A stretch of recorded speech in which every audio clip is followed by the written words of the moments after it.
Fueron tecnologías necesarias en su día que nos introdujeron en la vida moderna. Nos divirtieron y organizaron. Nos garantizaron accesos, captaron recuerdos y nos llevaron de un punto a otro con estilo vanguardista. Hasta que las cambiamos por otras más modernas.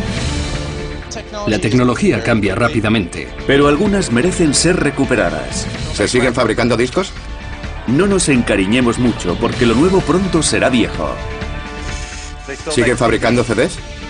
A continuación, tecnología retro en Maravillas Modernas.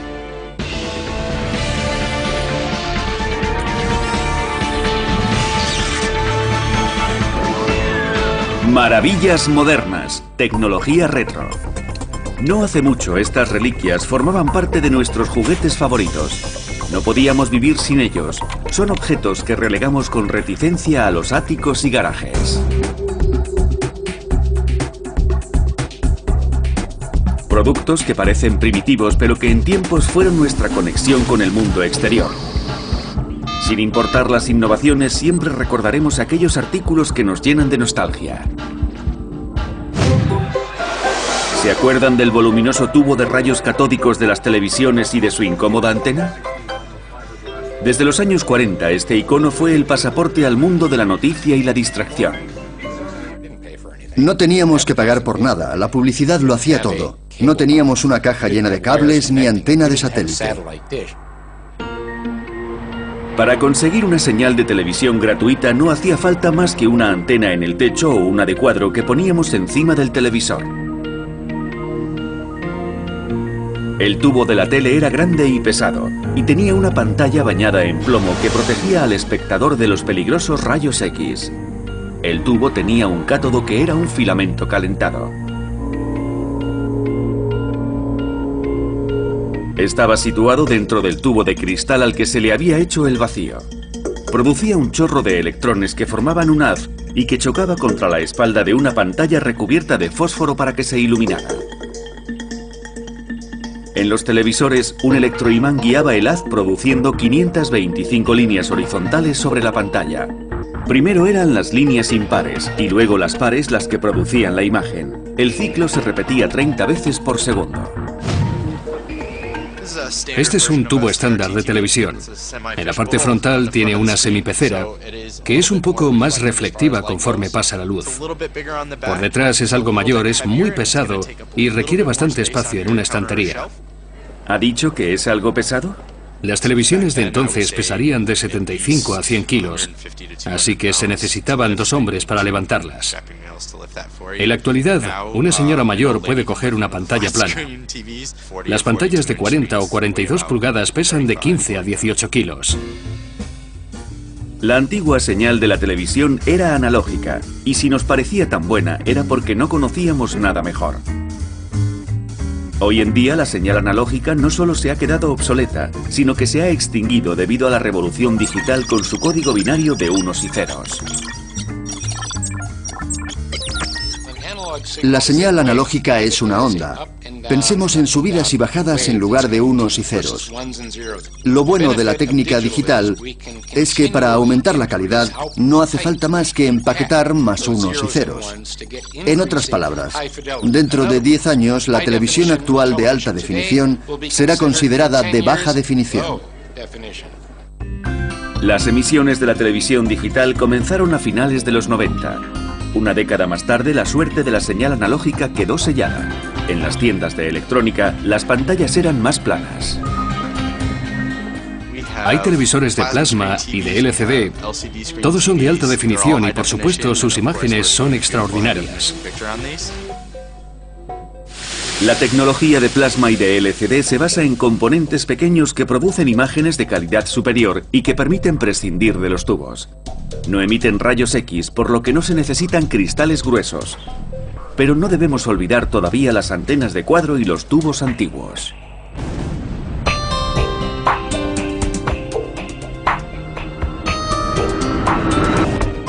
Las cajas convertidoras amplifican la señal de las antenas de cuadro y los televisores de tubo pueden ser conectados al cable o a los satélites. La revolución digital inició el declive de muchas tecnologías. Una muy destacada fue la de los discos de vinilo.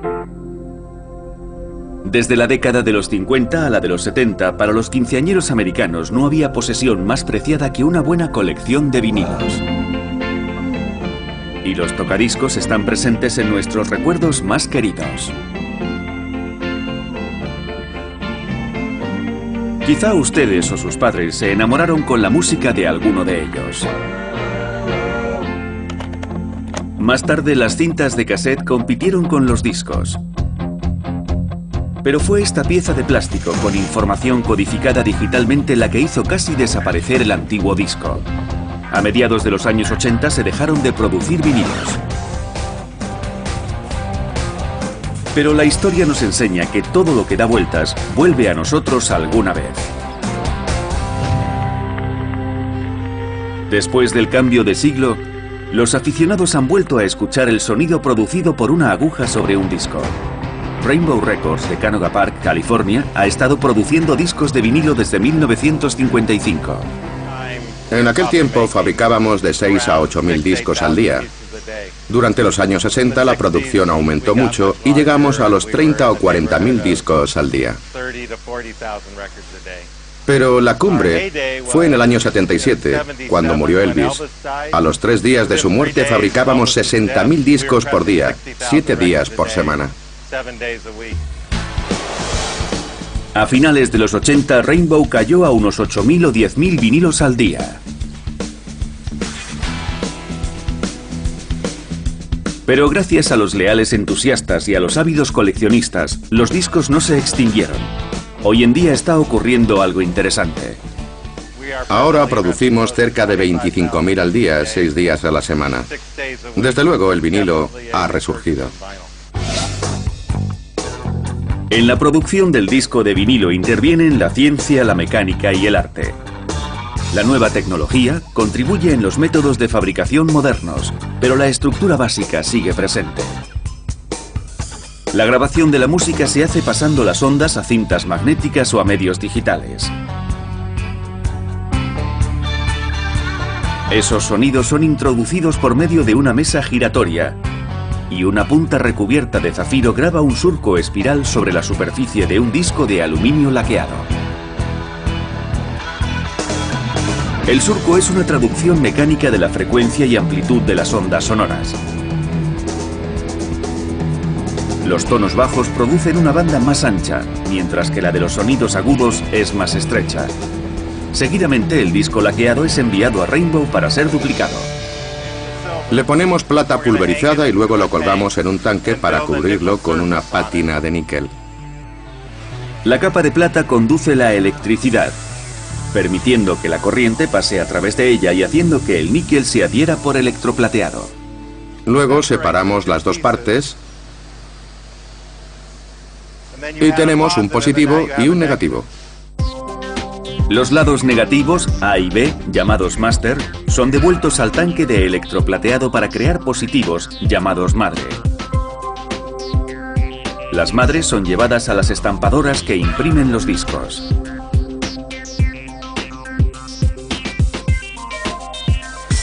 A continuación, la ciencia da paso a la mecánica y al arte de la grabación de discos. Esta es una prensa de discos. Hay 2 etiquetas y estampadoras con la información.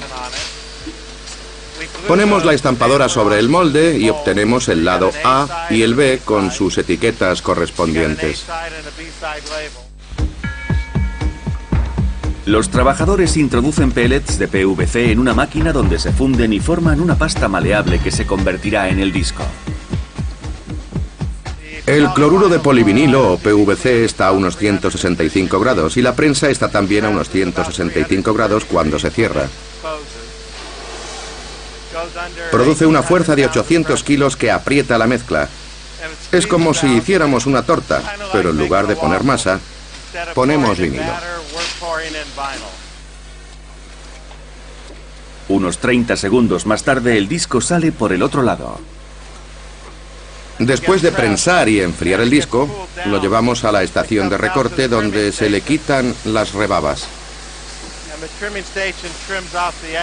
Estas rebabas son recicladas posteriormente.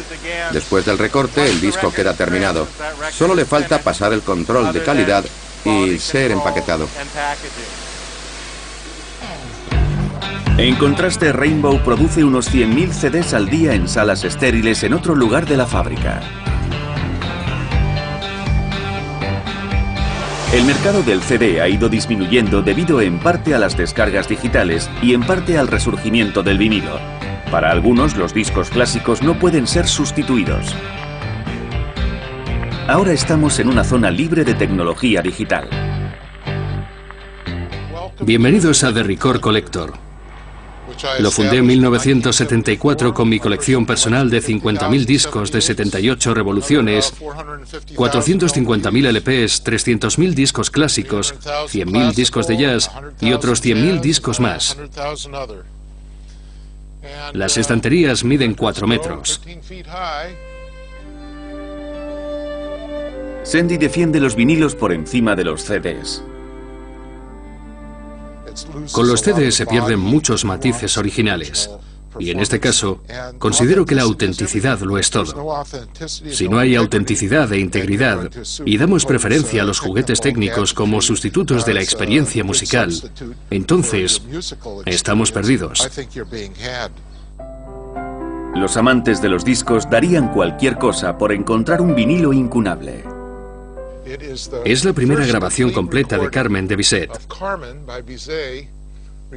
Es de 1913. Fue grabada en Berlín, Alemania, para los gramófonos.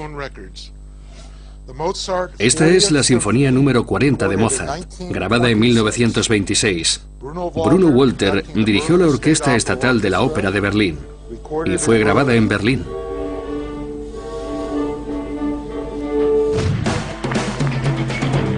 No solo se fabrican vinilos para los grandes clásicos.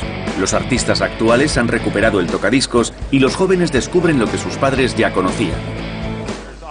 Hay amantes de la música que siguen comprando discos, pero los que más compran son chicos de 13 a 24 años que acaban de descubrirlos. Cuando la gente me pregunta cómo me gano la vida, contesto que con los CDs y con los discos. Y a continuación siempre añaden, ¿todavía se graban discos? Cuando les digo cuántos fabricamos, se quedan sorprendidos.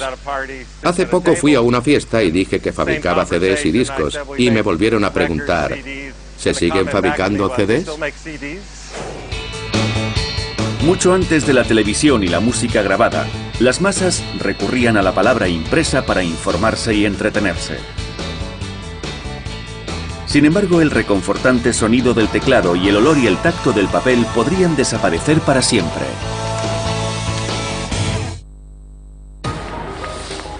Cuando dijimos adiós a nuestros tocadiscos y antenas de cuadro, dimos la bienvenida a una nueva era. El ordenador invadió nuestro mundo. Sin embargo, hubo algo que no desapareció: nuestro querido teclado. Pero la máquina de escribir quedó anticuada durante los años 80, después de haber sido uno de los artefactos más extendidos del siglo XX.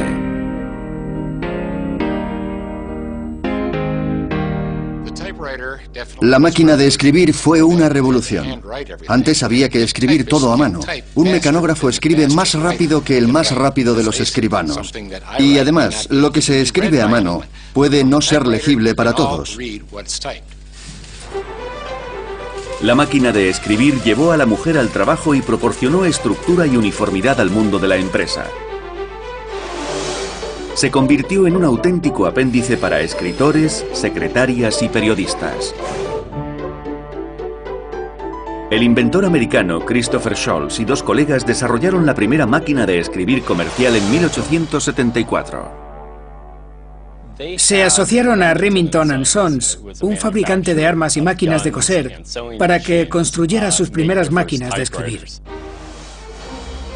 Al principio, este raro invento se vio con recelo y se introdujo lentamente. La correspondencia empresarial y personal siempre había sido escrita a mano. Mark Twain, del que se dice que fue quien primero presentó un manuscrito a máquina, la despreciaba porque la consideraba muy incómoda. Las primeras Remington tenían un teclado que inducía a la confusión. El teclado QWERTY, llamado así por las primeras 6 letras, fue el diseño que se impuso universalmente. Esta disposición permitía a los vendedores escribir mejor la palabra inglesa typewriter, máquina de escribir, porque todas las letras estaban en la fila superior. Pero la explicación más convincente es que las letras más frecuentes debían estar separadas para que las teclas no se atascaran. Al principio hubo muchas modificaciones al diseño. Al apretar la tecla vemos cómo se imprime la letra. Esas máquinas se llaman máquinas de escribir visibles. Esta en particular es una Remington 10. Fue el diseño predominante durante los 60 años siguientes a su introducción. En los años 30 se producían máquinas de escribir eléctricas, pero tuvieron un éxito limitado y solo en las empresas. El mayor avance se produjo en 1961, cuando apareció la IBM Selectrix. Utilizaba una bola con forma de pelota de golf y cuando se apretaba una tecla giraba para situar la letra elegida e imprimirla. A principios de los años 70, IBM creó la Selectrix correctora. Anteriormente, para corregir, había que usar una goma que dejaba muchos residuos en la máquina, o un líquido corrector.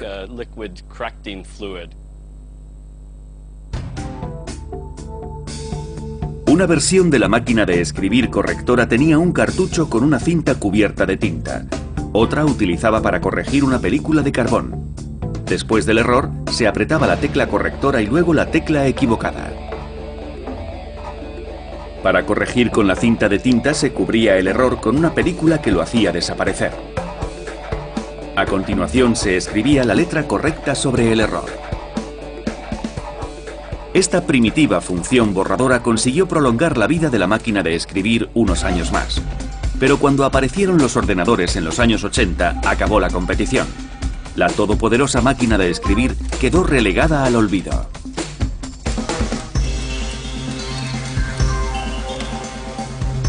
Otra suerte similar le ocurrió a otro icono de la impresión desarrollado a finales del siglo XIX, la multicopista.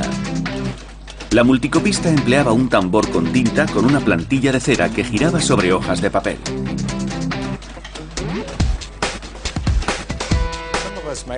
Todavía nos acordamos de cuando hacíamos copias girando una manivela y nos manchábamos las manos con tinta azul. Olía mucho a tinta y a papel. Por supuesto, era un sistema muy engorroso. Pero en 1959 una empresa lanzó un invento revolucionario y su nombre se hizo sinónimo de las copiadoras.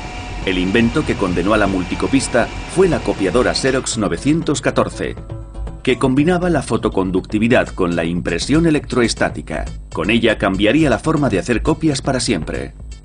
Pasamos de la multicopista, con la que había que girar una manivela, a apretar un botón y a hacer 1000 copias con una Xerox. Además, las ordenaba y las grapaba. Luego pasamos a las copiadoras digitales que podían no usar papel. Pero existe una industria que debe seguir utilizando copias en papel, al menos por ahora. Desde que en el año 1704 apareció la primera rotativa para periódicos, los americanos se han valido de la prensa para conocer lo que ocurre en su comunidad, en su país y en el mundo.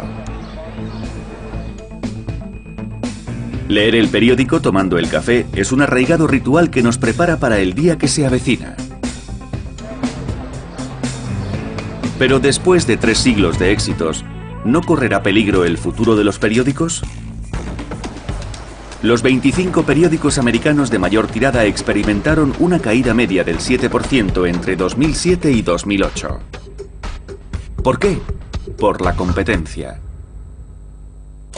Antes los periódicos ya competían entre sí, pero ahora son ellos mismos los que crean la competencia. El Houston Chronicle, uno de los 10 periódicos de mayor tirada de Estados Unidos, es propiedad de la Hearst Corporation. Este periódico creó su propia web en 1994. Primero fue la radio, luego la televisión y ahora Internet. Y hemos decidido utilizar y coexistir con Internet y emplear ventajosamente la nueva tecnología. La prensa y la técnica online han unido sus fuerzas. El periodismo empezó considerando la web como un hobby muy interesante, pero ahora se ha convertido en la fuente principal de información. Actualmente la web del Houston Chronicle, la Chrome.com, tiene una media de 80 millones de visitas al mes, mientras que la tirada de la edición impresa ronda el $500,000 a la semana. Bajo la supervisión del editor jefe del Chronicle, ambas entidades colaboran en una empresa que utiliza cientos de periodistas. Para ellos, no existe una diferencia entre impreso y online. Nuestra revista semanal. Vamos en vanguardia en la bolsa. Puede que haya 19 personas enterradas en los escombros. Y queda la amenaza del viento. Tienen que cubrir las noticias y disponen de un margen de tiempo muy reducido para entregar los informes. El encargado de los titulares pone un encabezado interesante. Los ilustradores y los que organizan las páginas hacen que la noticia sea llamativa, le añaden un aspecto actual. La disposición final entra en la sala de impresión donde las rotativas gigantes sueltan papel a gran velocidad. Y el periódico queda listo para estar en manos del lector a las 5:30 de la mañana. Pero ahora comparemos los gastos del diario impreso con la versión online. Empleamos unas 200 toneladas de papel y unos 4.000 kilos de tinta todos los días. Una web usa servidores que pueden costar miles de euros, pero no tiene rotativas que cuestan millones de euros ni hay costes de reparto. No necesitamos camiones ni gasolina. Y la prensa online ofrece otra gran ventaja sobre la prensa impresa. La mayor diferencia entre la prensa online y la impresa es que esta solo ofrece lo que el mundo era a las 10:30 de ayer noche. Pero la web se actualiza a lo largo del día. Para alimentar la edición online, así como la impresa, los periodistas deben adaptarse. Hace años trabajaba como periodista y me pasaba la mayor parte del día escribiendo una noticia de 750 palabras, pero ese no es el caso de hoy en día. Con la aparición de la web, los periodistas se han convertido en blogueros. Los fotógrafos se han convertido en videógrafos y los editores se han convertido en productores de la web. Incluso el humor es tridimensional. ¿Estarán los periódicos abocados a desaparecer? Si cerráramos las publicaciones y nos limitáramos a la web, nos quedaríamos solo con 1/3 de la población de Houston, porque, a pesar de lo que se ha extendido Internet, aún no ha llegado a todos. Pero ¿cuánto tiempo coexistirán las dos ediciones?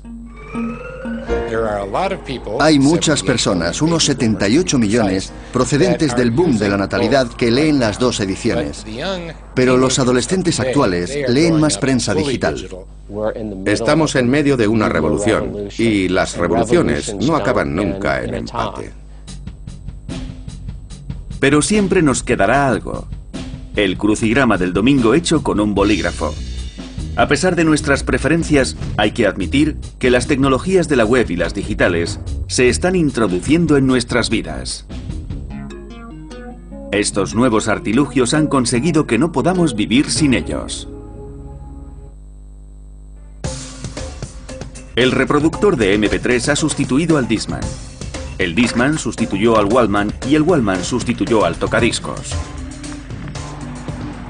No importa lo que aquellos aparatos nos gustaran, las opciones más compactas son muy atractivas. Lo mismo ha ocurrido con nuestras cámaras, teléfonos y organizadores. Las primeras cámaras no eran desde luego personales. Se trataba de artefactos gigantes con un gran trípode, solo para profesionales. Pero se fueron haciendo más pequeñas y comenzaron a ser algo que todos podíamos utilizar. Conservar recuerdos se convirtió en una tradición familiar. Pero no siempre fue así, hasta que se fabricó una cámara que nos ofrecía una auténtica foto instantánea. Antes teníamos que comprar un rollo, ponerlo en la cámara y cuando sacábamos las fotos las llevábamos a revelar.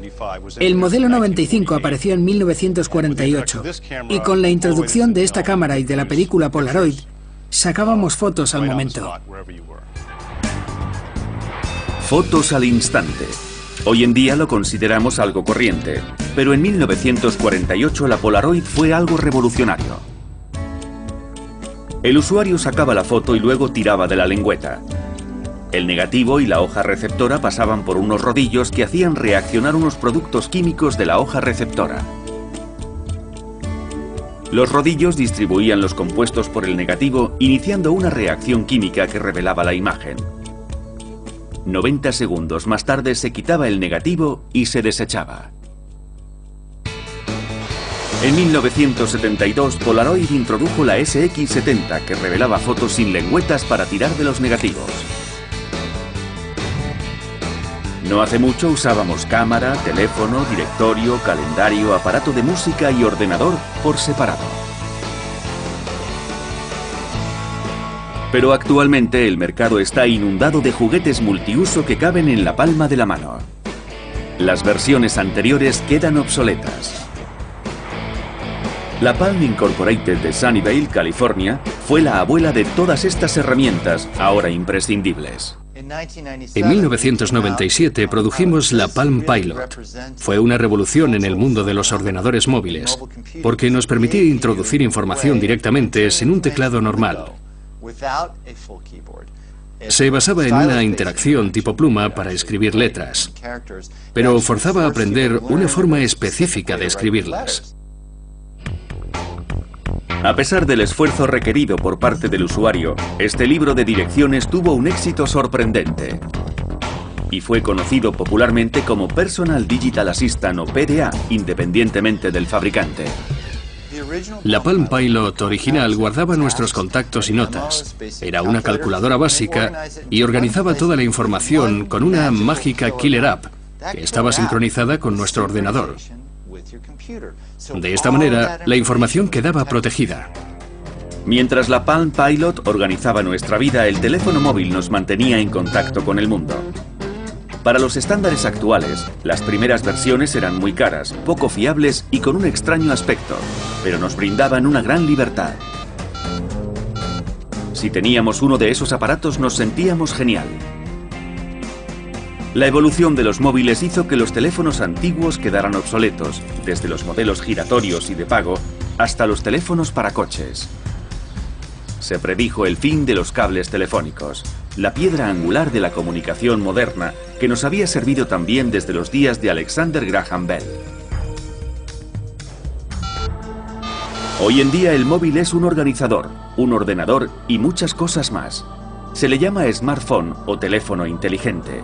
Y a diferencia de sus antecesores tiene teclado, pero es más pequeño. Los teclados tienen una gran historia, porque han pasado de los de mano a los smartphones. La experiencia nos ha demostrado que los teclados normales funcionan bien, pero los pequeños funcionan igual de bien, porque usamos los pulgares. El smartphone ha puesto punto final a muchos de nuestros más queridos juguetes, porque los reúne a todos. Nuestro primer icono fue el teléfono Treo 600 de 2003. Fue uno de los primeros smartphones auténticos. En 2007 fabricamos Centro, con una potencia increíble, todo en una pequeña caja. Era, al mismo tiempo, muy barato y muy accesible. El teléfono no evoluciona en una sola dirección, sino en varias. Se convertirá en nuestro banco, en nuestra tarjeta de crédito, en nuestra herramienta educativa y nuestra radio.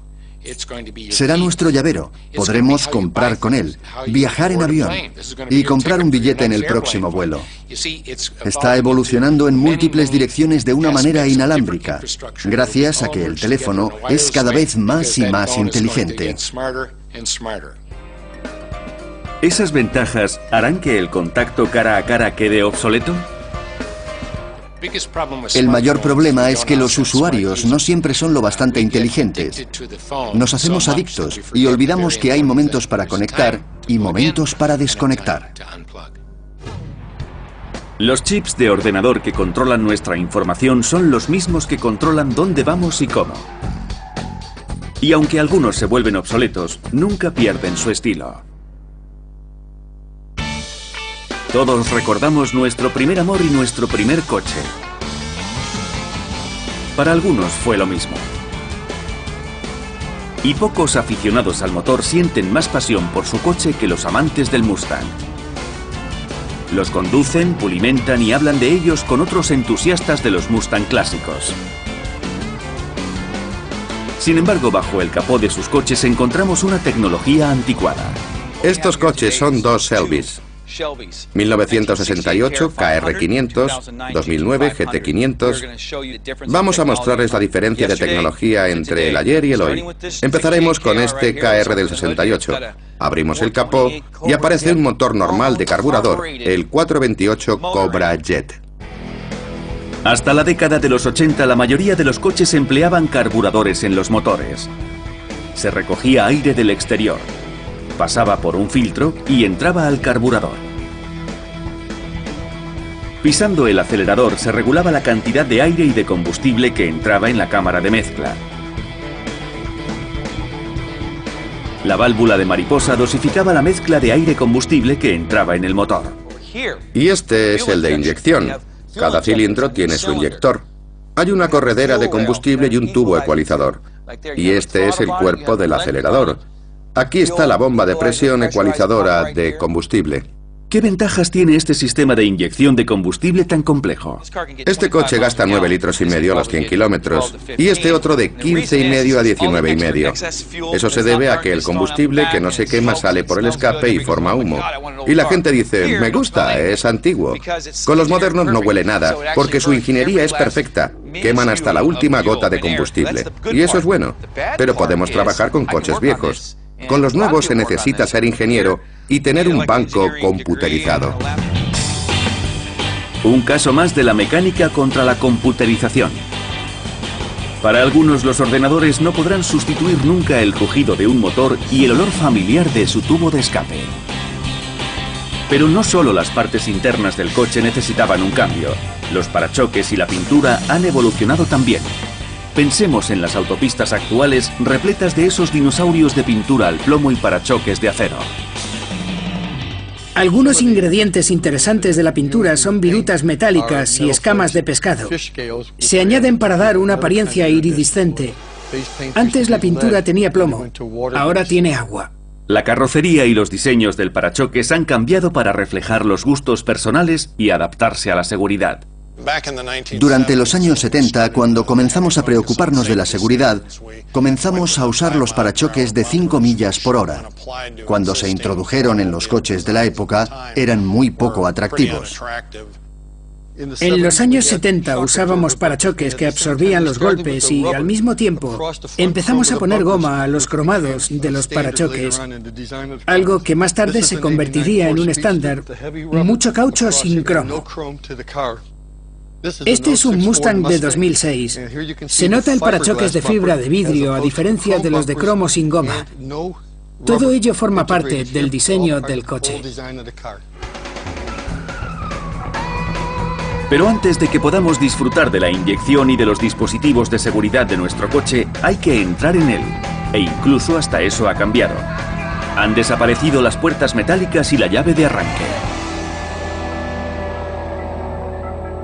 Se sigue entrando por el lado del conductor, pero no se ve ningún cerrojo en la puerta del pasajero. Con el tiempo se acabarán las llaves de arranque y las de las puertas. A principios de los años 80 aparecieron las primeras llaves de control remoto con las que se consiguió un gran avance. Los últimos coches de alta gama incorporan ahora algo mucho más intuitivo. El coche estaba cerrado, pero sintió mi presencia y se abrió. Eso se hace con una llave inteligente. No tengo que sacarla del bolsillo, no tengo que hacer nada, solo llevarla conmigo. Y el coche se abre. Para arrancarlo me siento, pulso el botón y arranco. No tengo que meter ninguna llave, es la nueva tecnología inteligente. Quizás algún día las puertas se abrirán instintivamente. Pero hasta entonces, esta tarjeta de plástico no es una mala alternativa. Es la que ha dejado atrás a millones de llaves de hotel metálicas con una chapa con el número de la habitación. A finales de los años 70, para combatir el robo de llaves y los consiguientes delitos en los hoteles, la industria empezó a retirar las llaves metálicas en favor de llaves reprogramables y reutilizables. El Hotel Flamingo de Las Vegas tiene más de 3.400 habitaciones y produce 2.400.000 llaves al año. Al registrar la entrada, accedemos a la reserva del cliente, que es introducida en la llave perforando una nueva. Enseguida, la tarjeta personal queda lista.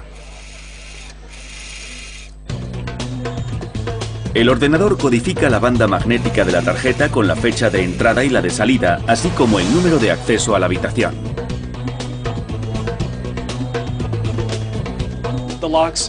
La cerradura entiende la secuencia que le van a introducir, basada en la secuencia del anterior cliente. Al preparar esta numeración, el nuevo cliente obtiene la secuencia de acceso siguiente. La luz verde significa que el cliente puede entrar en la habitación. Si se intenta pasar con una llave expirada o que no tiene la secuencia adecuada, se enciende una luz amarilla. Si se introduce mal la llave, se enciende una luz roja. 400.000 de las llaves que produce el Hotel Flamingo no son devueltas. Y a unos 4 céntimos la pieza, el costo es de unos 12.000 euros. Pero resulta un coste pequeño y las ventajas en seguridad y funcionalidad son muchas. ¿Cuánto tiempo tardarán en desaparecer las antiguas llaves de metal? Las llaves metálicas actuales se irán quedando anticuadas, pero se sustituirán lentamente. La razón es que hay muchos que tienen casas con llaves metálicas. Y seamos realistas, mucha gente no está dispuesta a cambiar todas sus llaves inmediatamente. Pero siempre se siente un poco más de seguridad al oír el clic de la cerradura. Cuando el viejo equipo necesita ser sustituido y toda la familia recibe el nuevo, ¿cómo sabemos que nadie más puede usar nuestra información personal?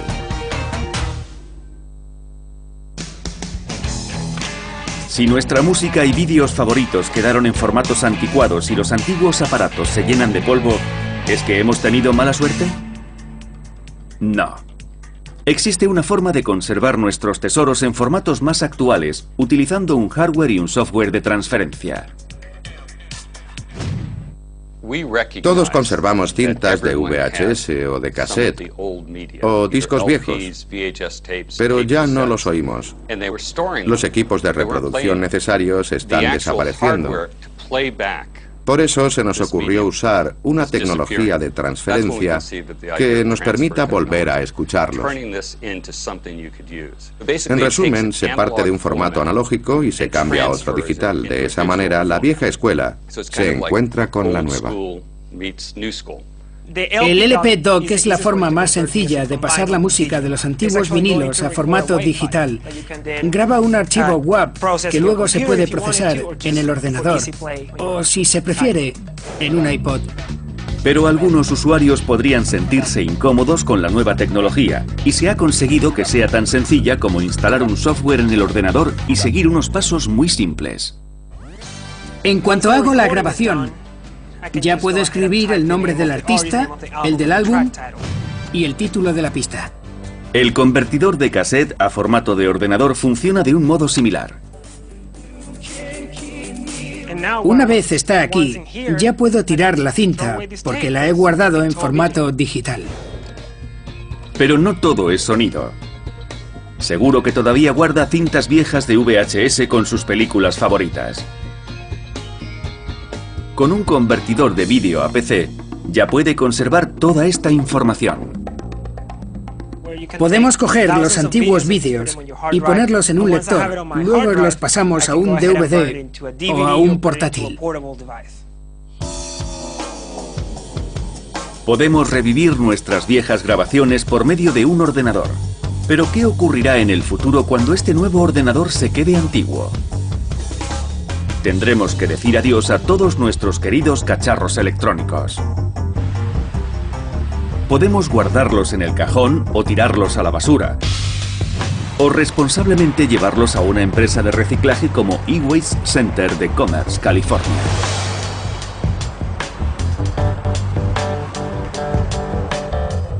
Nuestra empresa tiene 3.700 metros cuadrados y llegan de 100.000 a 150.000 kilos de basura electrónica al año. Este basurero de juguetes electrónicos es un colector de tecnología antigua como televisiones, ordenadores, equipo de oficina y móviles. Los desechos más frecuentes son televisores y tubos, unos 5.000 por mes. Estos televisores son parte de los 27 millones que se retiraron en Estados Unidos en 2007. ¿Qué se hace con ellos y con el resto de equipos electrónicos que vienen a parar aquí? Los pesamos, los clasificamos y los llevamos a la línea de desmantelamiento. Allí se separan los metales, los plásticos, los circuitos impresos y el cristal, siguiendo el proceso inverso de una línea de producción. El proceso se realiza a mano. Así se evita contaminar los materiales reutilizables con materiales nocivos como el plomo de los tubos de los televisores. Algunos componentes reutilizables se prensan para transportarlos. Es un compactador de basura, pero los plásticos y los metales son enviados a plantas procesadoras donde son fundidos. Puede que exista la vida después de la muerte, pero tengamos cuidado, no sea que un equipo antiguo pueda contener datos valiosos. Todo el mundo guarda información importante en sus ordenadores, tanto personal como profesional. Por eso, antes de tirarlos, hay que destruir el disco duro. No es suficiente con borrarlos. En nuestro proceso de reciclaje se retiran los discos duros. Y si nos lo piden, los destruimos perforando 3 agujeros para que los datos sean irrecuperables. Pero no solo la información podría filtrarse a un lugar inadecuado. La velocidad del cambio tecnológico y el envejecimiento tiene, por supuesto, un lado oscuro. Las compañías irresponsables exportan productos tecnológicos desechados que son desmontados sin seguridad de ninguna clase, con frecuencia por chicos a los que pagan una miseria.